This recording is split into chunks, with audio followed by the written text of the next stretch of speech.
Hello and welcome back to RLTV. Today I'm here with Colin Cronin from our Landscape Construction Division. Hey Colin, thanks for joining us today. Thank you for having me. Happy to be here. So tell me a little bit about yourself. Share, kind of what your role is, your background, how long you've been with Rupert. Yeah, so believe it or not, I'm coming up on a year. It went by pretty quick. I am the National Business Developer for the Landscape Construction Division.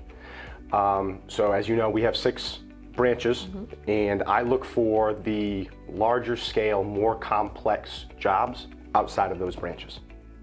Okay.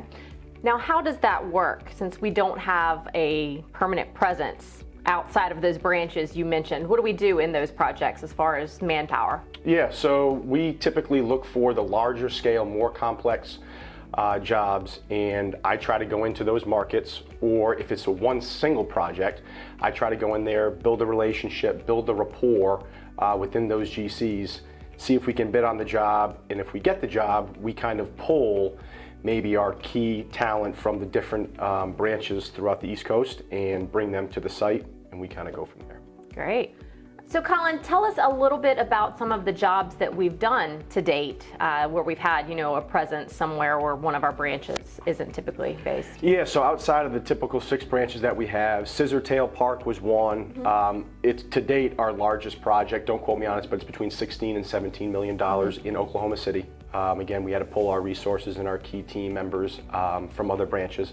And another one was the Mueller Park in Austin, Texas. Not as big on the scale as the Scissortail Park, but still big enough where we had to pull in resources from other branches.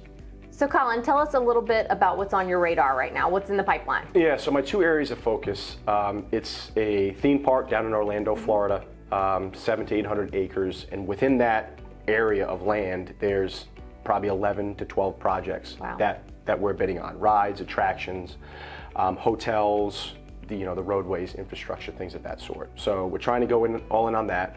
And what we've heard is, if you can get a piece of that, it's going to be a lot easier to navigate in and around Orlando. The second bigger project that I'm trying to get in on is a park down in Lexington, Kentucky. And the reason why it's something that intrigues us is just because of the complexity, the challenge. It's a larger scale park, all inclusive, that is kind of like our bread and butter. So those are the 2 areas of focus that I'm. All right, sounds exciting. Yeah, absolutely. All right, Colin, well, thanks for joining us today. Always a pleasure to see you and chat with you, learn a little bit more about what you're doing day to day. No, absolutely, I appreciate it. Thank you so much. All right, and thank you for joining RLTV. We'll see you next time.